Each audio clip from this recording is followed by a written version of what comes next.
बिस्मिल्लाहिर्रहमानिर्रहीम। अस्सलाम वालेकुम नाज़रीन, आप यूट्यूब और फेसबुक चैनल देख रहे हैं। मैं राना उज़ैर हूँ।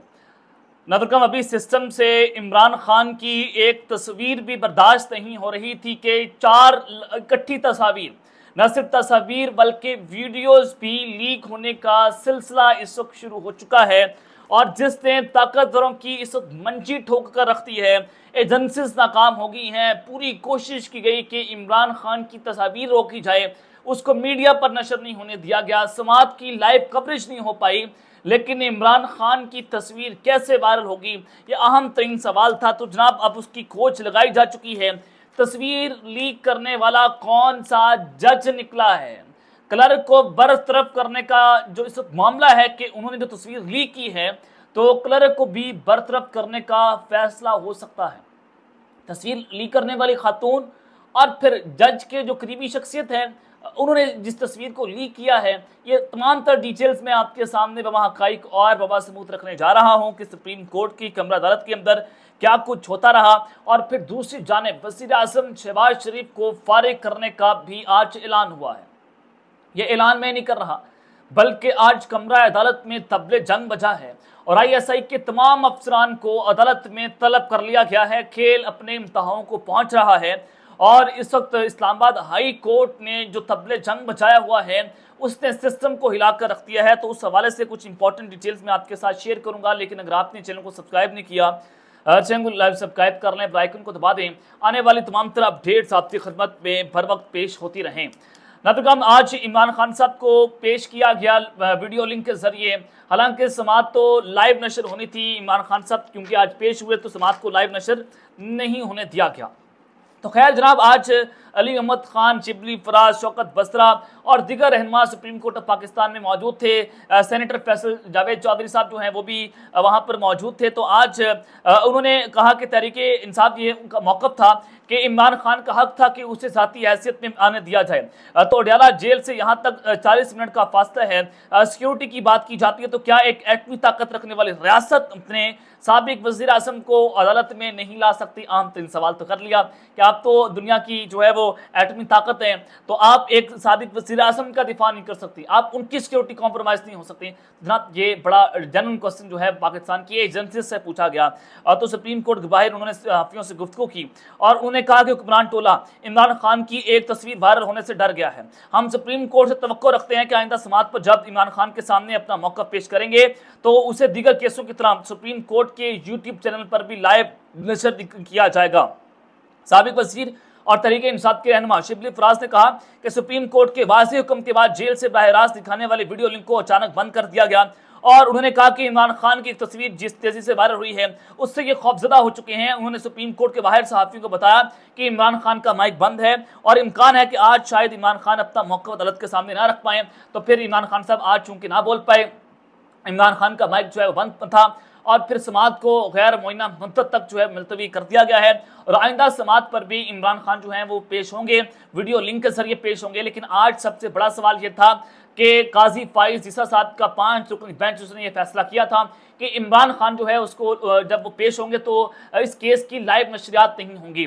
अब सुप्रीम कोर्ट तो आज़ाद है, लेकिन आज़ाद कौन नहीं है कि पाकिस्तान के जजेस नहीं हैं। तो जजेस चूँकि इसमें अतर मिनला साहब तो आपको पता है कि बड़े जो है वो अदलिया के शेर हैं और बड़े दबंग किस्म के जज हैं, बमंगे दौल बोलते हैं। तो इन्होंने ही जो है वो सारा रास्ता क्लियर किया था इमरान खान साहब को वीडियो लिंक के जरिए यहाँ पर लाना इनकी बड़ी काविश है। तो ये आइन और कानून के साथ खड़े हुए हैं। लेकिन चीफ जस्टिस ऑफ पाकिस्तान काजी फाइज ईसा साहब जो हैं वो ताकतवरों के सामने लंबा लेटे हुए हैं। तो चूंकि इस्टेब्लिशमेंट ने फैसला किया था कि इमरान खान की तस्वीर को मीडिया पर नहीं चलने देना, तो फिर काजी फाइज साहब जो हैं उनको ये डंडा मिला और फिर उन्होंने ये सब कुछ करना किया और फिर उन्होंने ये लाइव नशरियात जो है वो मीडिया पर नहीं चलने दी गई। और फिर जनाब, एक और बड़ी खबर है कि चीफ जस्टिस ऑफ पाकिस्तान काजी फाइज साहब और इमरान खान के दरमियान जो है वो मुस्कुराहटों का तबादला भी हुआ है और ये दोनों एक दूसरे को देखकर मुस्कुराए भी हैं। इमरान खान सवालात नोट कर लें, आपसे जवाब लेंगे। चीफ जस्टिस ऑफ पाकिस्तान ने इमरान खान से जो है मुकालमा किया और जेर लब मुस्कुराहट थी और जवाबन इमरान खान ने मुंह पर हाथ रखकर जो है वो मुस्कुराते रहे। तो ये एक अच्छा जेस्चर था आज सुप्रीम कोर्ट ऑफ पाकिस्तान में कि काजी फैसल साहब जो हैं वो भी इमरान खान से उन्होंने मुकालमा किया, वो मुस्कुरा रहे थे। फिर खान साहब जो हैं वो भी मुस्कुराए और खान साहब का चूंकि माइक बंद था तो वो उनके आसपास जो पुलिस वाले लोग जो बैठे हुए थे वो उनसे बातें कर रहे थे। फिर इमरान खान साहब जो हैं वो उनसे बातचीत भी कर रहे थे। बड़ा अच्छा माहौल था। खान साहब की टी शर्ट के 2 बटन खुले हुए थे, तस्वीर आपने देख भी होगी। लेकिन जो 4 तस्वीर लीक हुई हैं उस पर बात करना इस वक्त बहुत ज़रूरी है कि वो तस्वीर जनाब इस वक्त किसने लीक कर दी है और इसका मामला क्या बना है। तो जनाब इस वक्त बानी पीटीआई इमरान खान की जो हमशीरा हैं अलीमा खान, उन्होंने कहा कि इमरान खान की सजाओं के हवाले से स्क्रिप्ट तैयार है और ये चाहते हैं कि 190 मिलियन पाउंड केस में इमरान खान को सजा हो जाए और इमरान खान को हर हाल में जेल रखना है। सुप्रीम कोर्ट में पेशी के मौके पर उन्होंने कहा कि इस वक्त जजेस भी परेशान है कि उन्हें समझ भी नहीं आ रही कि केस के पैसे हम कैसे करें।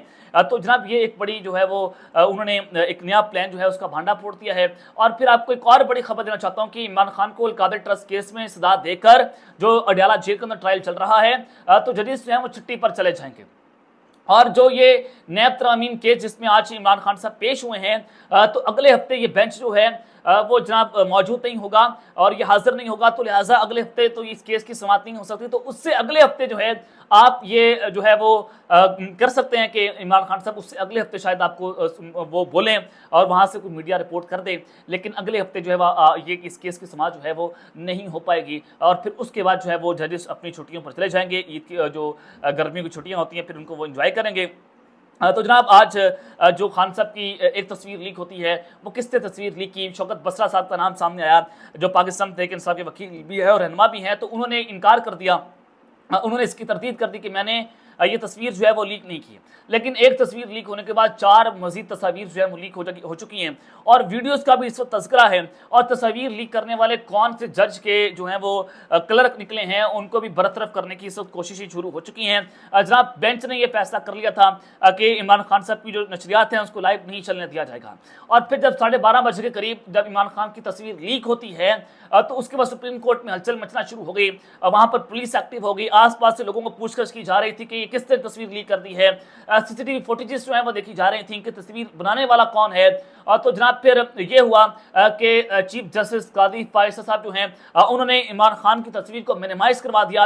लेकिन जस्टिस अतर मिनला साहब ने दोबारा अदालती अमले को अपने पास बुलाया और तस्वीर को मैक्सिमाइज करवाया गया और तीनों जो है वो एलईडीज पर सिर्फ एक शख्स नजर आ रहा था, उसका नाम इमरान अहमद खान न्याजी था। हशाश बशाश चेहरा बड़ा जो है वो सफ़ेद रंग था और आंखें जो है वो उनकी थोड़ी सी सूजी हुई थी। जाहिर है जेल की नींद है, फिर जेल में नींद भी नहीं पूरी कर रहे। तो ये एक जो है वो हम 3 चीज़ें थी। तो जनाब जो ये तस्वीर लीक हुई है कैसे लीक हुई है ये बताया जा रहा है। एक साथी ने सुप्रीम कोर्ट से बताया कि किसी खातून को उन्होंने तस्वीर बनाते हुए देखा। एक तस्वीर तो लीक हुई लेकिन उसके बाद 4 तस्वीर जो है मजीद लीक हो जाती हैं। आपको मैं स्क्रीन के ऊपर दिखा रहा हूँ, तकरीबन 5 तस्वीर जो है वो लीक हुई हैं। अब किसने तस्वीर लीक की? 2-3 लोगों ने तस्वीर बना ली होंगी और उन्होंने ये तस्वीर वहां पर लीक करना शुरू कर दी। तो एक तस्वीर तो उन्होंने बताया कि एक साथी ने कि मैंने खुद एक खातून को देखा और उन्होंने वो तस्वीर बनाई और उसको सोशल मीडिया पर बात में जो है वो वायरल किया गया। ये एक जो है वो खबर मौजूद है। और दूसरा ये कि सीसीटीवी फुटेज के अंदर देखा गया है, जो कैमरे वहां पर सुप्रीम कोर्ट के लगे हुए थे उसमें देखा गया कि तस्वीर बनाने वाला एक लड़का निकला है और वो लड़का जो है वो जज का लॉ क्लर्क है, यानी कि वो जज साहब के क्लर्क हैं और वो किसी जज के बड़े करीब होंगे तो लिहाजा वो सुप्रीम कोर्ट के ही जज होंगे। तो उनकी बरतरफी जो है वो एक नुक्ते पर हो सकती है। वैसे तो ये कानून जुर्म नहीं है कि उन्होंने वहां पर बैठकर तस्वीर बना ली है, लेकिन बरतरफी किस बात पर हो सकती है कि चैम्बर में बहुत सारी हसास जो मालूमात हैं उनको डिस्कस किया जाता है। तो उनका जो ट्रस्ट डेफिसिट है वो क्रिएट हो चुका है, ट्रस्ट ब्रेक हो चुका है, सिक्योरिटी ब्रीच हो चुकी है। तो इन जो जज के लॉ जो क्लर्क हैं उनको फिर बरतरफ भी किया जा सकता है, ये एक नुक्ते को बुनियाद बनाकर। लेकिन ये बताया जा रहा है, जो कंफर्मेशन मुझे मिली कि खातून इसमें शामिल है और फिर एक जज साहब के एक लॉ क्लर्क है, उन्होंने ये तस्वीर बनाई है और वो नए नवेले वकील हैं, वो नई वकील बनी है या नए वकील बने हैं जो लड़के की बात हो रही है। तो फिर जनाब ये एक बड़ी जो है वो दिलचस्प किस्म की सूरत हाल है कि इमरान खान की तस्वीर से इनको इतना खौफ है कि वहाँ पर इन्वेस्टिगेशन करना शुरू करती है और फिर अगली जो समाअत बात होगी वहाँ पर फिर सिक्योरिटी जो है वो बहुत सख्त कर दी जाएगी। सहाफ़ियों के मोबाइल ले जाने पर अंदर पाबंदी लगा दी जाएगी। ये भी आपको मैं जो है वो एडवांस खबर दे रहा हूँ कि फिर कोई भी वहाँ पर मोबाइल लेकर नहीं जा सकेगा, चाहे वो हिडन कैमराज हों, चाहे वो पेंसिल के अंदर कैमरा हो, फाइल के अंदर कैमरा हो, ये तमाम तर जो है उन चीज़ों को बैन वहाँ पर कर दिया जाएगा सुप्रीम कोर्ट ऑफ पाकिस्तान की कमर अदालत के अंदर। अब जनाब दूसरी जानिब वज़ीर आज़म को फारिग करने का फैसला ISI जनाब इस अदालत उनको तरफ कर लिया गया है और निज़ाम के जनाब इस छक्के छूटे हुए हैं। कल से अहमद फराज जिन्होंने कहा था जो सहाफ़ी भी हैं, शायर भी हैं कि ये अपनी मर्जी से सोचता है, इसे उठा लो, उठाने वालों से कुछ जुदा है, इसे उठा लो। तो जनाब उन्होंने ये शेर पढ़ा था तो आज वो भी गायब हैं और कोई इतना पता नहीं है। जैसे हमें जो है वो उठा लिया गया था, वैसे ही अहमद फराज जो है वो बोल रहे थे, जैसे मेरा वोकल था, मैं बात कर रहा था, अहमद फराज साहब भी वैसे ही बात कर रहे थे, तो उनको भी जनाब घर से इस्लामाबाद से उठा लिया गया, पिंडी से। तो उनका केस जो है वो जनाब इस्लामाबाद हाई कोर्ट में लगा हुआ था जस्टिस मोहसिन अख्तर कैनी साहब के पास। तो उन्होंने आज लापता शायर अहमद फराज की अज़म बाजियाबी पर बरहमी का जो है वो इजहार कर दिया है और उन्होंने जो है वो आज सेक्रेटरी दिफा को तलब कर लिया है। ये एक बहुत बड़ी खबर है कि सेक्रेटरी दिफा को उन्होंने कहा कि ज़ाती हैसियत में तलब कर रहा हूं, सेक्रेटरी दाखिला और सेक्रेटरी दिफा इसके जिम्मेदार हैं और मेरे समेत हर आदमी काबिल एहतसाब है। अगर जरूरत पड़ी तो वज़ीर आज़म को भी बुलाऊंगा, अगर ये अगवाकारों को तय नहीं करेंगे तो घर जाएंगे। क्या बाकी लॉ जो इन्फोर्समेंट एजेंसीज हैं उनको खत लिखने के मामला जो है उससे हल हो जाएगा। अगर बंदा बाज़ाब ना हुआ तो सबके खिलाफ कार्रवाई के लिए लिखूंगा। सेक्रेटरी दिफा ISI और MI मिलिट्री इंटेलिजेंस से रिपोर्ट लेकर अदालत में जमा करवाएं। मुझे पूरा यकीन है कि ये पुलिस काम जो है जरूर करेगी। तो सोमवार को लग रहा है कि जनाब ये जवाब जो है वो तलब कर लिया गया है और फिर उन्होंने कहा कि मैं वज़ीर आज़म को भी बुलाऊंगा और पुलिस को पता है कि अगवाकार कौन है और अगर जिम्मेदारियां ना निभाई गई तो वज़ीर आज़म को फिर घर भेज देंगे। जस्टिस मोहसिन अख्तर कैनी साहब ने रिमार्क्स किए हैं कि वज़ीर आज़म को भी घर भेज देंगे और इस्लामाबाद के सेक्टर कमांडर फहीम रजा जो हैं ब्रिगेडियर हैं, उन्होंने कहा कि वो भी हर सूरत अदालत के सामने पेश होंगे। इसके बाद मैं वज़ीर आज़म को भी समन करूंगा। तो ये एक बड़ी दिलचस्प किस्म की सूरत हाल है कि ISI को लेटर MI को कहा गया कि जनाब पूछे, उनसे तफसीलात लें, रिपोर्ट लें, अदालत को जमा करवाएं। ISI को तलब कर लिया गया है, सेक्टर कमांडर को तलब कर लिया गया है कि अगर शायर अहमद फराज जो हैं उनको वहां पर नहीं लाया जाता। लेकिन जनाब आपको पता है कि इसके पीछे कौन है? वही कुव्वतें हैं जो जिन्होंने मुझे घर से उठाया था। तो उनके लिए मैं एक शेर भी पढ़ना चाहूंगा, जो शेर इस वक्त मेरे जहन में आया है कि जबर करने में रायत तुम नहीं करते हो, सामने आकर हुकूमत तुम नहीं करते हो, वॉल पर चीखते रहते हो कि मजलूम है हम और सिस्टम से बगावत भी नहीं करते हो। यानी कि प्रेस कॉन्फ्रेंसेस करके आप कहते हो कि हम तो बड़े मजलूम हैं, हम पर तो हमला हो चुका है, हिम्मत है तो सामने आकर हुकूमत कर लें, अवाम का डर नहीं है तो आकर हुकूमत करें। वैसे तो आपने आइन और कानून को तो मुअत्तल कर दिया है, आइन और कानून आपकी पाकिस्तान में चीज़ नहीं है, कोई आप लॉ एंड ऑर्डर नहीं है। यहाँ पर जो है वो जिसकी लाठी उसकी भैंस है, एक ताकतवर शख्सियत इस मुल्क को चला रही है। तो जनाब आप जो है वो सामने आकर हुकूमत कर लें, सिस्टम से बगावत करें, आइन और कानून को मुअत्तल करें, मार्शल लगा दें, अल्लाह खैर सल्ला। तो जनाब ये अब तक की सूरत हाल है, अब तक कर लेते हैं। अपना ख्याल रखिएगा और इससे अपने नाज़रीन ख्याल रखना। अल्लाह ने के मान पाकिस्तान जिंदाबाद।